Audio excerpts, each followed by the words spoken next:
So our next session is entitled Socially Engaged Mindfulness, Then and Now.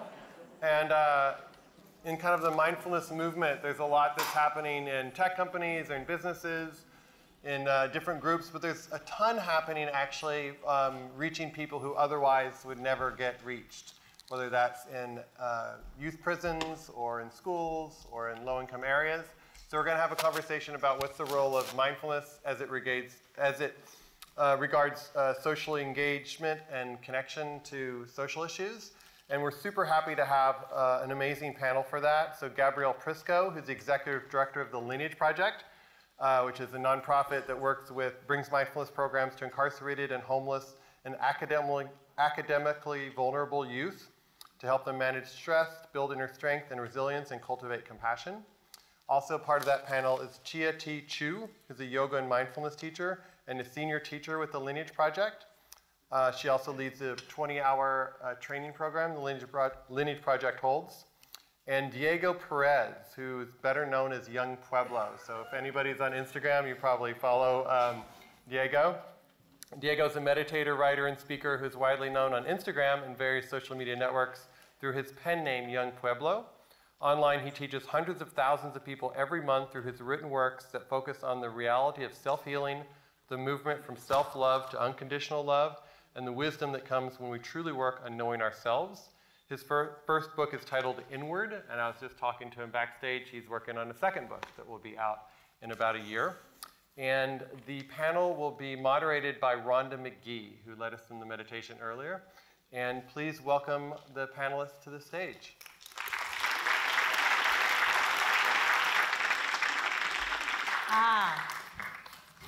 Wow, let's just get into it. Good morning, everybody, again. So socially engaged mindfulness. I have the honor of being in conversation with these three beautiful beings. And of course, each of us are coming into this conversation from our own backgrounds, our own experiences, and we'll talk about that in a moment. But I want to invite us all to sort of pause and take in this concept of socially engaged mindfulness. Is this a concept that you have been working with in your own lives in some way? How is it that you see mindfulness practice as being socially engaged or for or in support of social engagement? I just want to give us a chance as we enter into conversation to see this as a collective inquiry in which we're all examining and in our own ways really reflecting on these questions. So I just want to start by just, again, thanking everybody and thanking all of you for the work that you're doing in the world, each of you. So I wanted to just say a few words about how it is that I have come to this idea of social, or this engagement with mindfulness through a social lens. As some of you know, I'm a law professor, actually, by day. I've been teaching at the University of San Francisco School of Law for 21 years. And I teach classes, traditional law classes, tort law, I've taught insurance law, immigration law. And for all those years, I've taught classes looking at race and racism in American legal history. And after teaching those classes for a while, I just realized how important it was for me to have my own mindfulness practice, which I had before I began teaching law. And yet I wasn't able to bring it into the classroom, so I felt a little bit, over-compartmentalized and disconnected in a certain sense. So brought it into the classes, and it made such a deep difference in terms of helping my students understand how they might form themselves as lawyers and advocates through a lens that fully appreciated the importance of inner work and deepening awareness, compassion, empathy, all of those things. And so that's sort of the doorway in for me. And of course, as a child of the South in America, African American embodied person who grew up knowing in a very real way the pain of racism, intersecting with sexism and all of that. These are the doorways in for me. And I will just say that mindfulness, I think, one of the reasons why this topic is so important, I think, is that mindfulness means lots of different things, as we know, correct? And we enter into it in different ways. And yet it's been raised up, certainly in the United States, in a context which is fully infused with all of the structural, historical, that context that we know has meant inclusion and opportunity for some, exclusion and disconnect, if you will, disparagement, violence in some cases for others. And so how it is that mindfulness can actually help liberate us when it is coming up in a system that doesn't always include everybody, isn't always fair and equitable for everybody, is what I think drives this conversation for us, yes? Mm-hmm. Yeah? Yes. And so we want to talk about this from the lenses that we, from where we enter. And I've said a few words about mine, and of course, we're here, we can talk more about them. But I'd love to turn it over to my good friend, Gabrielle. Gabrielle, if you could share a little bit about, as well, how you enter into this conversation about socially engaged mindfulness, what it looks like from where you sit, and really if you'd like any of you to speak as well to any challenges that you're facing as you try and bring this into the world in the ways that you do. Thanks, Rhonda, and thanks for the work you do. I'm actually an attorney by training. I wish Rhonda had been my professor. Law school would have been a very different experience. So I serve as the executive director of Lineage Project, and I want to say, I think Soren was too humble to say this, but Soren is the founder of Lineage Project, and 20 years ago, when this work was not being done, inside prisons and with kids in the justice system and the way that it is now, Soren had the vision to do work that really was incredibly groundbreaking. And 20 years later, we're here and really just want to honor that. And Lineage Project brings trauma-conscious, culturally competent mindfulness to young people who are navigating trauma and really challenging life circumstances. So incarceration, homelessness, school suspension, and other kinds of challenges. And we also work with frontline staff, teachers, social workers, the folks inside justice systems, to build the muscle of interconnection between young people and adults, and to also try to transform systems from the inside out.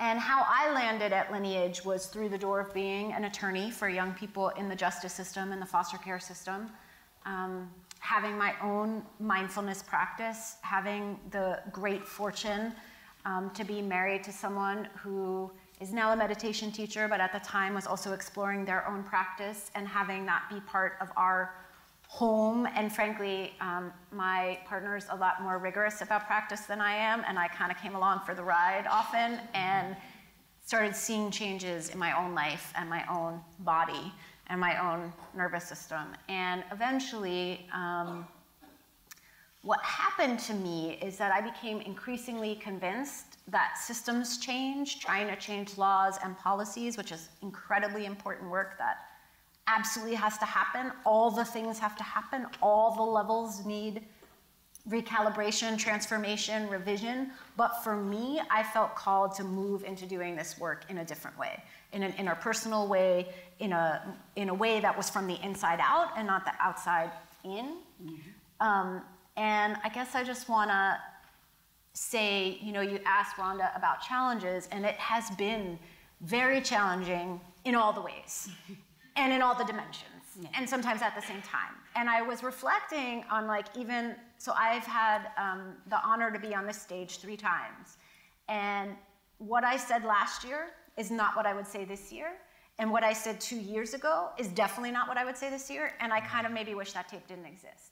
And I might look back on this moment, which, I hope goes well, and I hope you all like me, and I hope afterwards you're like, yeah, she did a great job, but maybe in a year, I'm gonna be like, I don't think that way anymore. Mm-hmm. Because one of the things that has really happened for me in this moment, right, is thinking about racial justice in particular from the inside out, my inside out. And I have come to that because I have had the fortune of having people help me see differently.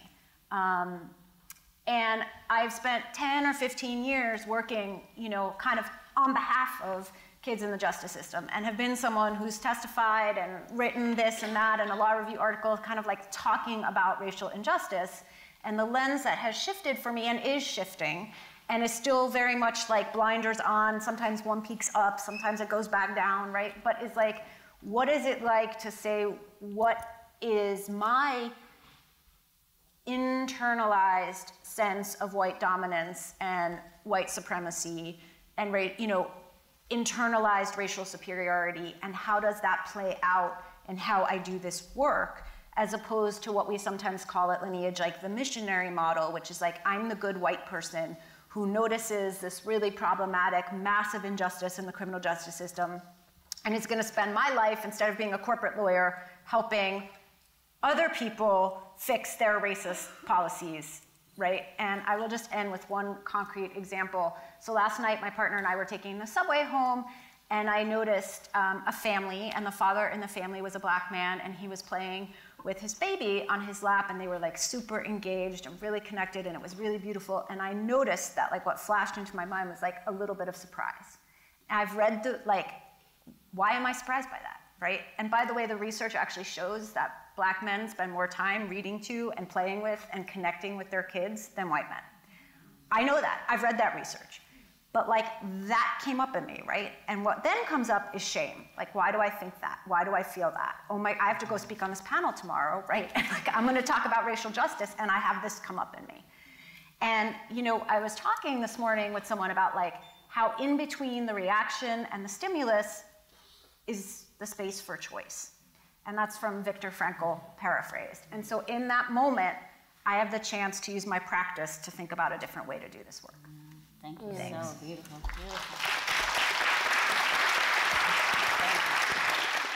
Hi, everybody. My name is Chati. And when I think about socially engaged mindfulness, I really think about Thich Nhat Hanh, who is a Buddhist Vietnamese monk. And he developed what he calls engaged Buddhism. And he did this during the Vietnam War when he was still in Vietnam, because he saw the suffering that war created in his own people and around the world, the ripple of war around the world. And so he really thought, mindfulness cannot be separate from what's going on in the world. And I think this is sometimes the biggest challenge when we talk to people about socially engaged mindfulness, because sometimes, especially when it came to the West, has become a very personal practice, right? I sit on my cushion. Mm-hmm. I send out loving kindness. I have compassion to those people that I like. Right? And so when we do that, we still have this kind of separate feeling and separate kind of even understanding of other people, which is why we can still perpetuate things like war and racism and oppression. So thinking about kind of socially engaged mindfulness is, how do I bring this idea of it being a personal practice into the world? And then how can I truly make the world a, quote, better place to live? This idea of like, may all beings be free. How can I really reach that, right? And it's only by engaging with those that are suffering. And one of the precepts, there's 14 precepts of engaged Buddhism. And one of the precepts is that you have to get close to suffering. You cannot turn away from suffering, your own suffering and other people's suffering. And especially the people suffering that don't look like you, that don't have the same sexual orientation as you, that don't speak the same language as you, because those are the things that will make us othered, right? And so how do we bring ourselves into connection? And so I will also work with the Lineage Project, and so I teach teens who are in detention centers and alternate incarceration settings, right? And so we do this work of mindfulness to, on a personal level, equip young people with tools and ways so that they can get in touch with themselves, so that they can foster resiliency to be able to be with their own suffering. And it's also to practice mindfulness in systems that are continually oppressing Black and brown bodies in this country. So when we talk about systems in this country being broken, that's not the case. They're operating just as business as usual, right? Mass incarceration is a direct correlation to slavery, right? And so when we talk about kind of systems of oppression, they're working just as they are, right? Because this country, this is Native American land. We are on Lenape land, right? I'm not sure if anyone had stopped to really acknowledge that, right? We're on this land.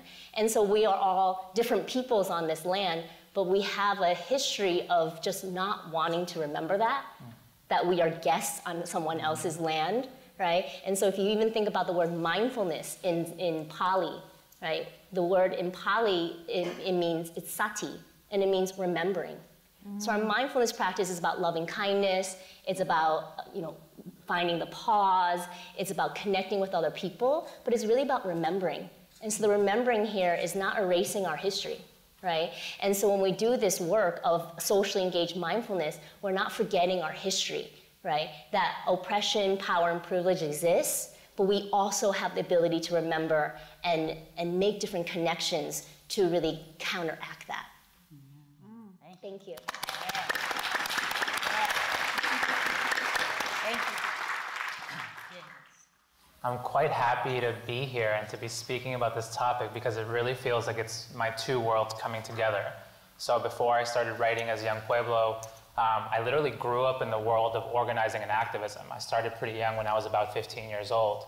And pretty quickly I got to see how powerful people could be when they come together around a common cause. When we move collectively, we can win. And I saw that through multiple campaigns that I was a part of, we were winning. But I didn't really feel like I was winning on the inside. And that was what eventually made me take a big step back later when I was about 25, 26 from that world and really start doing my inner work. And I started meditating Vipassana, and started learning, how much there was inside of me that just needed a personal touch from within, because we're supporting collective work, but we also need to support our own individual work simultaneously. And I think that leads me to my two main points. Is one, it's a hopeful point. I really like to look at situations from a macro perspective. And this is a special time in human history, because all throughout human history, groups of human beings have been coming together to try to make the world into a better place. But this is one of the first times in human history where we have the tools to dramatically transform ourselves while we simultaneously do that work. And to me, that's a cause of concern, but it's also a cause of hope, because if we really do that inner work, that means that we'll have a better chance at not reproducing the greed, the hatred, the delusion within our community work, within our own institutions that we're trying to create, within the systemic change that we're trying to move forward. Because we have to deal with these things that are inside of us that are potentially causing conflict. And the other thing that really comes to mind that is a cause of concern is, especially when people do begin meditating, right? One of the things that they're often given is a loving kindness practice, and that naturally starts making you think about other people, about what they're going through, their struggles, and that does make you want to be active in some form. But I think a lot of that energy is because people are meditating more than ever before, probably since the time of the Buddha.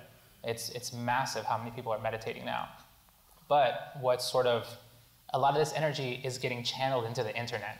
And I think a lot of people are they don't know what to do, so they post about things. And a big thing of trying to make systemic change is raising awareness, right? We should know about what's going on in the world, what's happening on the other side, and what's happening, in our own backyards.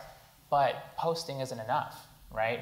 I think the most active work and trying to bring this new energy to our communities will happen when we join organizations about causes that we actually really feel strongly about. And really revitalizing this idea of community and collective power, because more and more people care than ever before, but they want to find avenues to be able to channel that energy. And I just hope and would hope to see more of, okay, yes, you're meditating, okay, yes, you're reading more because you have this new ability, this new energy in your life to be able to engage with the world in a deeper way. But now let's bring that to the streets, right? Let's bring that to our organizations in live, in-person work, because we can raise awareness online, but ultimately real systemic change comes from people being on the ground. And I'm hoping to see more and more of that as things move forward. Thank you so much.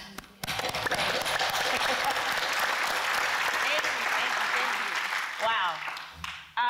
Beautiful, thank you. So I just want to say, I'm kind of coming into this conversation also with the spirit of Black engagement with the Dharma, with mindfulness. Literally, I just came from a week-long retreat of Black African Buddhist teachers, frankly. So yes, mindfulness, we know, is not only limited to Buddhism, but a lot of its early heritage is grounded in Buddhism. And I'll just say that that conference, we really were looking at really all the themes that you all touched upon. Of course, came up in this gathering of 60 or 70 Black Buddhist teachers and scholars, et cetera, who gathered. And I'll say that one of the things that came up very strongly was how it is that our practices help us really turn toward and deconstruct a lot of the ways, the stories, the conceptions, the received wisdoms about what the struggle is, right? Who we all are in these identities. And so, I think for me, just coming into this conversation, I'm thinking about how mindfulness interacts with social justice, how social justice interacts with mindfulness, how that's iterative, and how it's, for me, a lifelong project, right?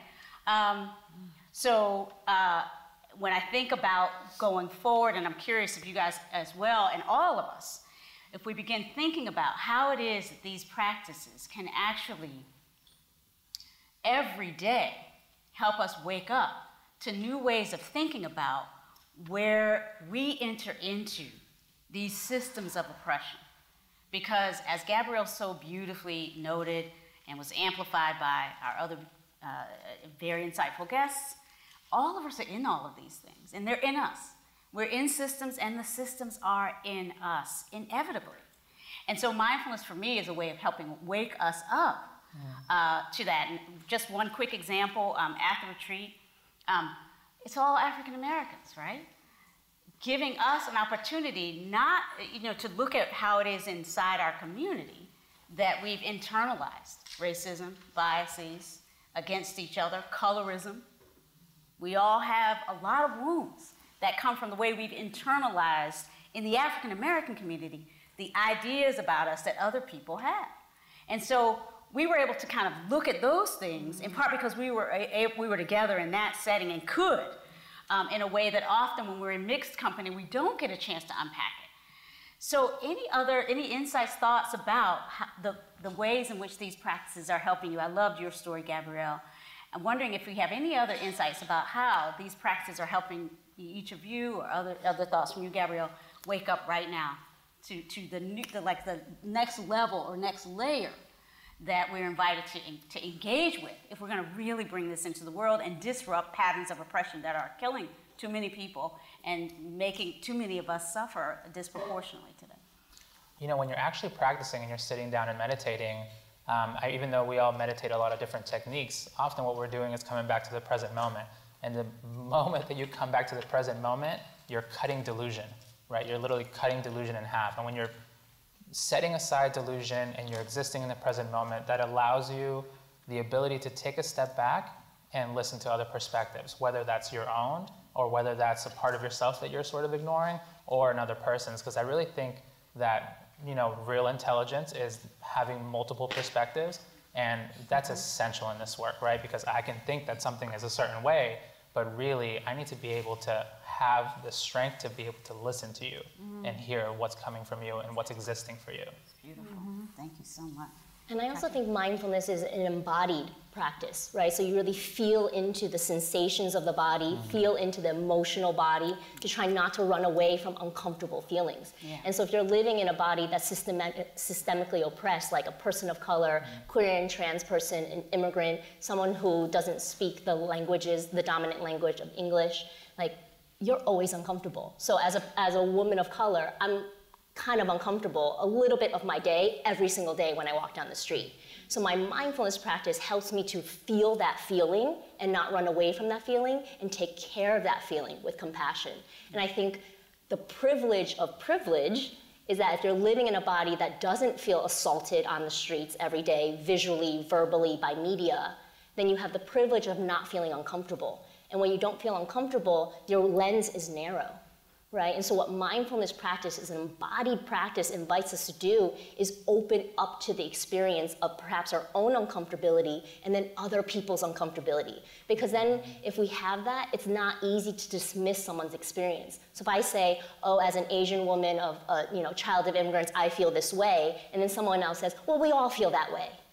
And that's dismissive of my experience. That's invalidating my lived experience. And so using mindfulness as that embodied practice to understand that you don't know what it's like to live in someone else's body.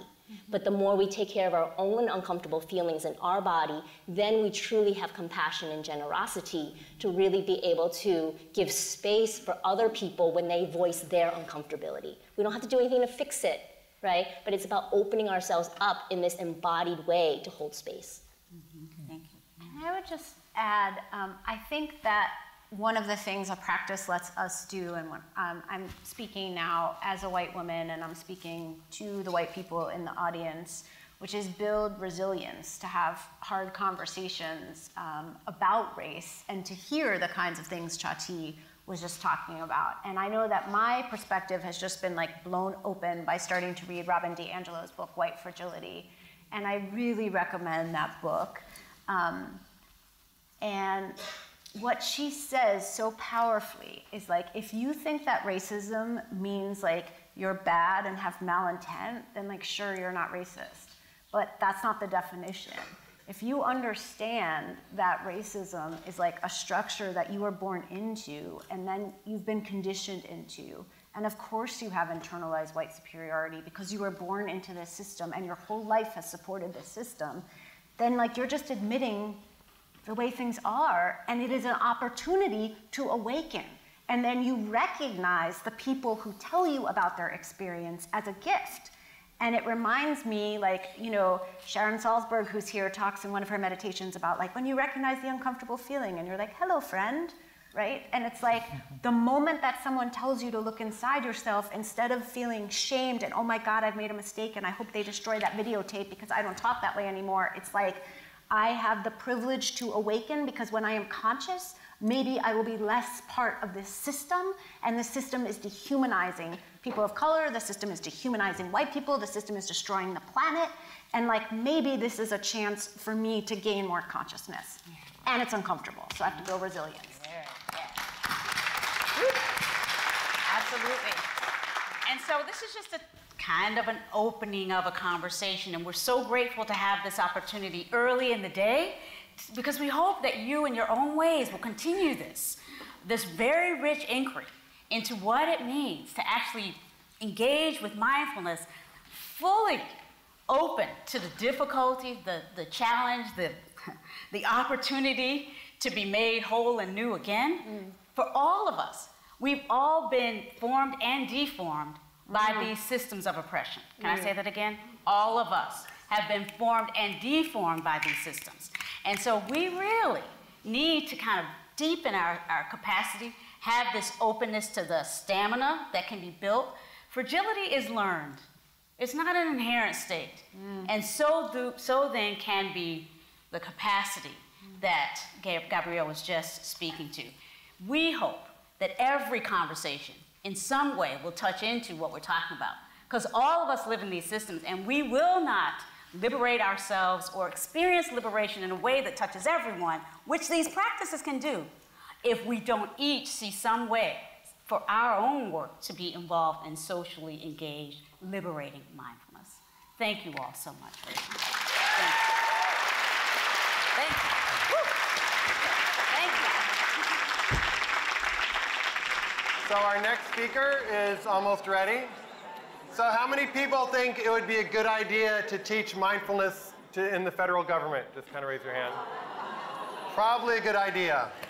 Our next speaker, Michelle Rugovic, is the Mindfulness and Resiliency Program Manager for the U.S. Forest Service.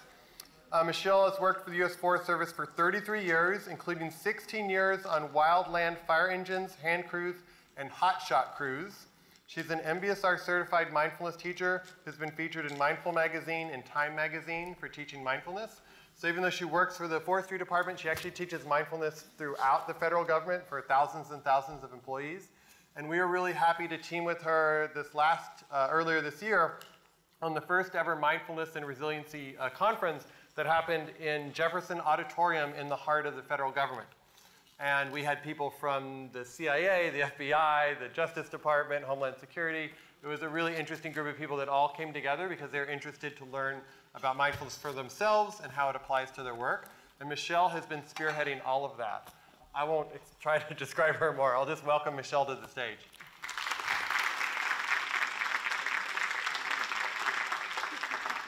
Hello. I guess it's on. Okay, I'm just taking it a moment to see you all. Wow. And it's pretty bright, but I still see you and feel you.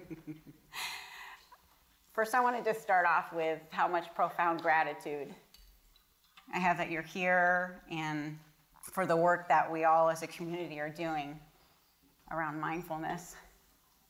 And Soren said a little bit about what I'm kind of up to. And I'd just like to say for years, I was going to throw dirt on fires. That's my career. And if you would have told me I would be teaching mindfulness meditation, I would have said, what? So how did I get there? Or how did I get here? Because we're always right here, right now. And it was a journey seeing a lot of pain and suffering. So in fire, a lot of us are running in to what a lot of you are running out of, right? You're running away from it and we're running in. And we see a lot of trauma and suffering. There was a high suicide, depression in our community. And for me, it was seeing that suffering over and over again and realizing this can't be how it is. And I was reminded as I flew in from California yesterday, coming in here to New York, we flew over the big fire in LA. There's a large fire right now going on in California. There's a couple. And being able to hold the space with others to then thrive has been absolutely a beautiful gift. But I first had to do the work on me so that it's embodied, it's authentic. And I'll be doing this till, forever. It doesn't end. Attending lots of 10-day silent retreats. I try to do at least 4 a year.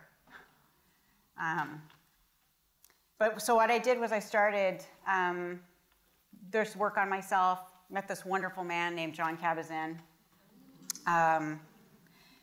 and absolutely taking mindful-based stress reduction changed my life. So with that said, I became a certified mindful-based stress reduction teacher. And came into work, and I started going, well, can we just do like an MBSR class? And my first one started off with at a district office where we had 3 participants in one location, and then we had 8, and then we had, there was 12, and then from that it went into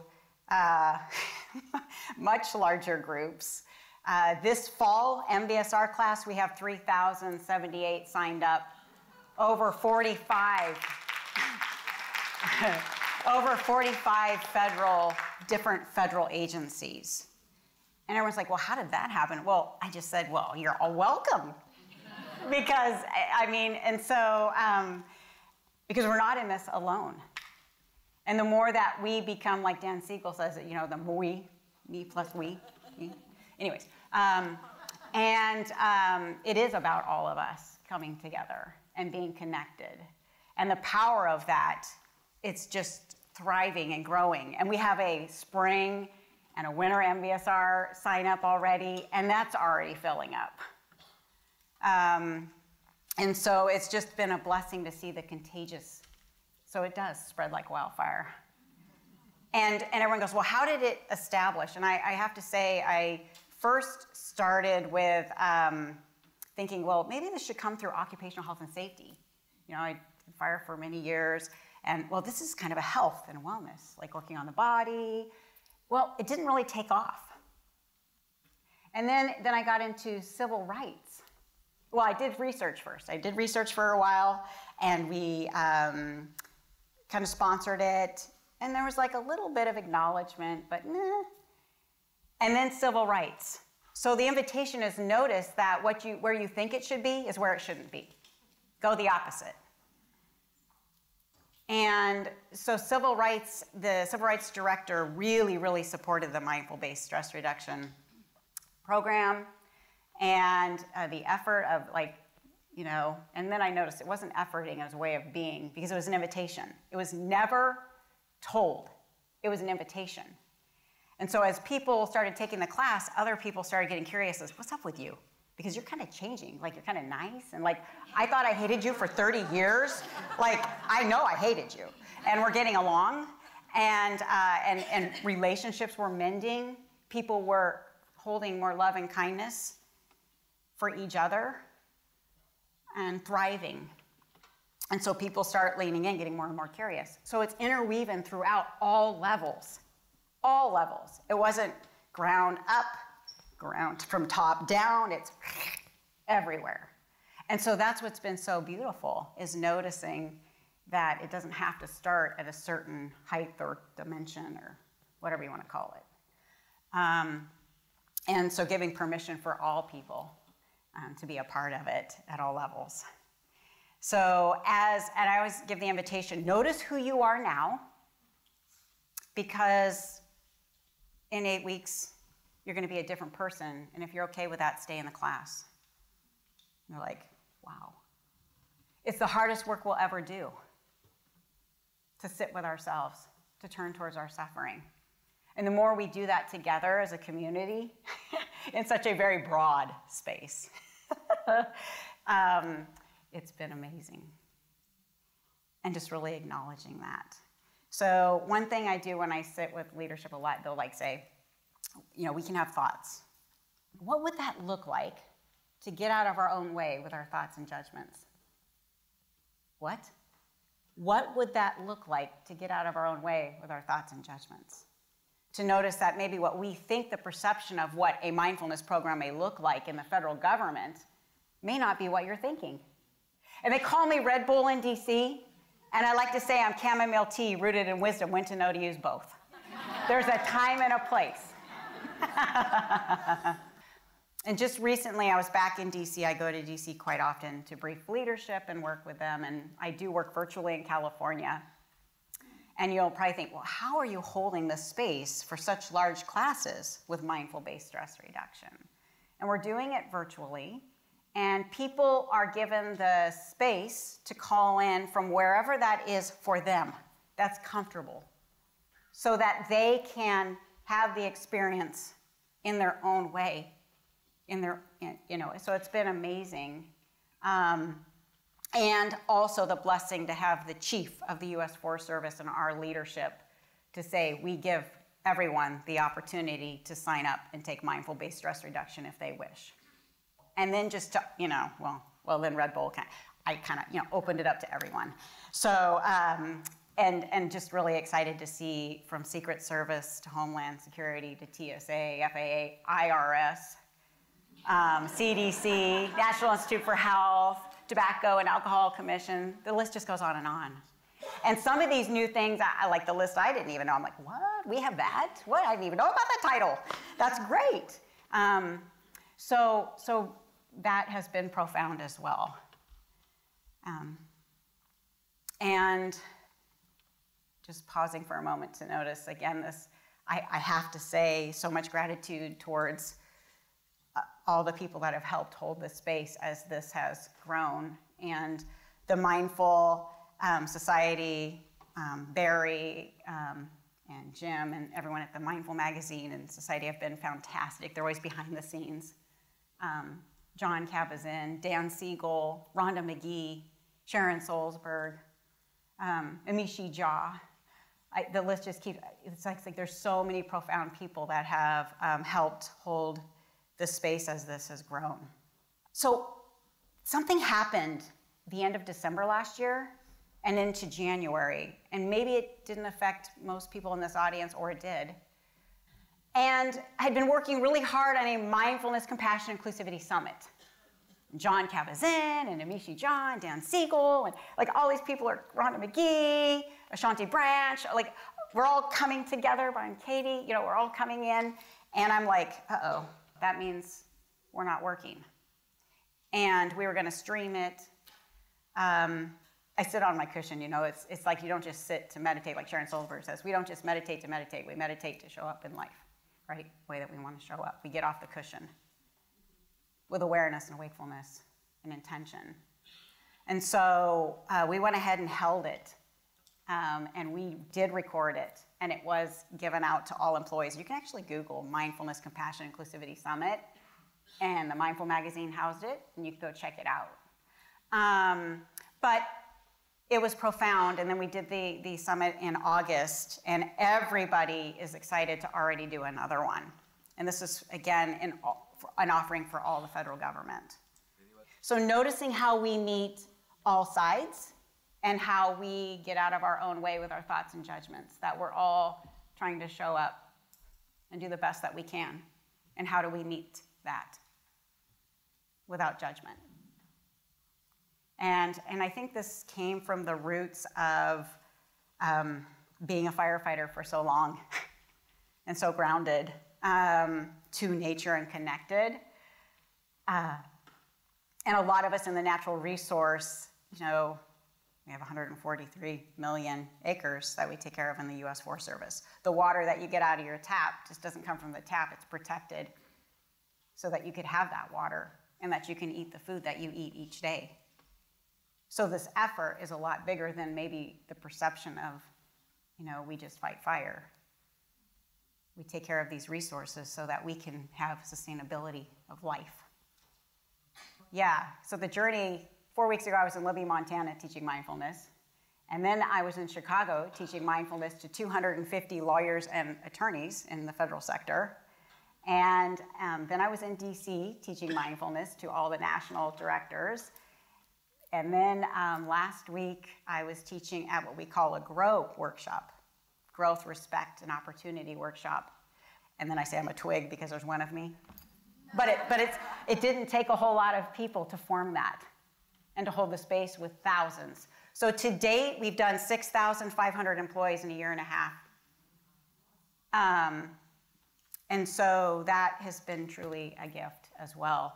But I was in DC the week before last, and we were talking about, well, what's next, Michelle, as we develop or grow, or what's that look like? And I was like, okay, so I'm walking around the National Mall, and then I see the Smithsonian Institute, and I go into the little courtyard, and there's this oak tree. And I sit down with this oak tree for about an hour and a half. And everything that I needed to know for the program, the oak tree told me. To sit with it, to see the rootedness, and to notice those roots are flourishing. So the embodiment, the stability, and how important and authentic the people that hold this space are. And all the eyes and that are going out of those roots, the awareness. And then I'm looking up at this tree, the solid foundation, and then the leaves. You have this inclusivity. Like no leaf is the same.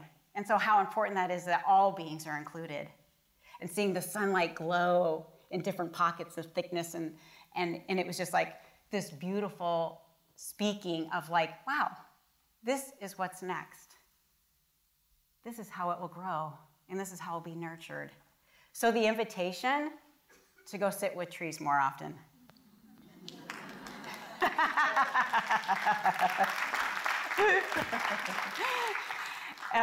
Yeah, as they're breathing out, we're breathing in. As we breathe out, they're breathing in.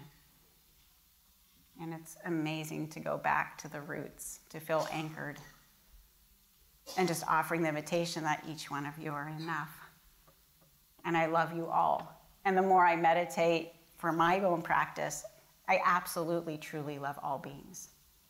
And thank you so much for holding the space with all of us. Thank you.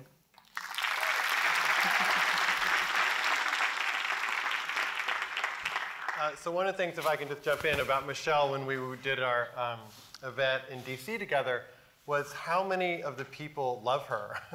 So these are like people, very professional DC federal government people, and I would say 9 out of 10 came up and gave her a hug. And for me, like, the secret of your success is in part because you're yourself and because you show up fully in your own clarity and anxiety and excitement and your fullness. And that people are drawn to her not because she's like just like talks really quietly. Or she's just herself, and I think people love you for that. And it was such an honor to see people just gravitate you because you are yourself. And the practice makes you more yourself, I think. So I just want to thank you. you.